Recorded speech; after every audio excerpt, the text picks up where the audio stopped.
Hello, my name is Tom. I'm with Rugged Controls. Today we'd like to talk about how we use the RPC-90x to complete a two-point tension calibration for a single winch application.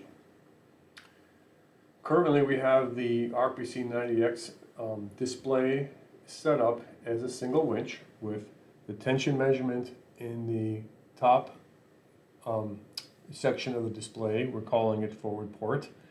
And the speed and payout measurements are directly underneath it. We are assuming that the tension sensor is connected to the 90x.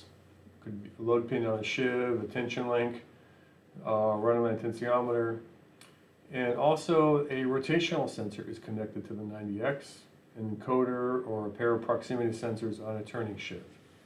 To verify that these sensors are connected, let's go to the diagnostic screen by pressing the shortcut diag button and scrolling to the right menu. So we're looking for analog inputs across the top.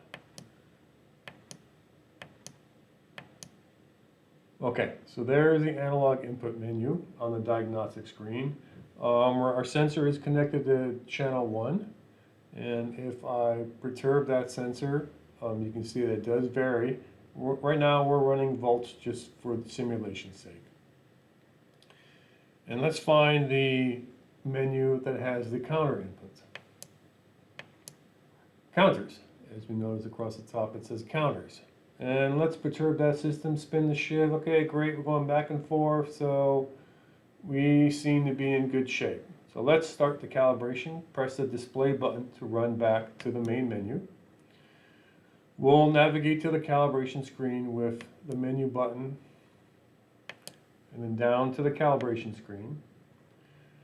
We want to make sure that we have the correct measurement set up here. You can pick whichever measurement that you want, but we are interested in measurement 1. Let's make sure that's that. The count by is the display resolution. We'll keep that as a very high precision. We'll leave the table ID A, the table name A, you could call that whatever you want. And we're going to stick with 2 points. You can go more points if you like, but we typically like to use 2 points for oceanographic sheave applications. We're going to edit our first point, so let's change that value to point number 1. This is the current load because we're going to use a no load or low load condition. Let's say 50 pounds. We're going to go ahead and press enter to enter this menu and adjust the value with the keys to 50 pounds. Press enter. Go down to the next row, make sure this is set to live and not edit since we're doing a live cal. And then this value is the actual raw sensor value. So we're going to enter into that field and we're going to wait till the measurement stabilizes. It could be bouncing a little bit, but now it appears to be stable, so we're happy. We're going to press enter to collect that data. Let's go to the second point. Scroll back up to row 6 and press enter. Increase the value for the second point. Press enter to accept.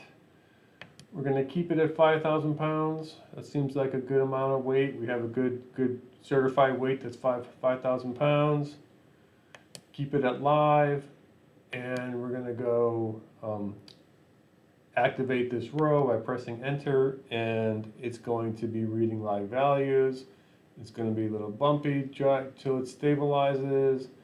Let's say that's good. We're going to press enter to accept it. And we're going to hit display. So your calibration's done. It's saved to non-volatile RAM. We're going to press display back to the runtime screen. And now you should drop the weight on the ground. It should be approximately what your value was. And then pick the weight back up. It should go back to whatever your value was before.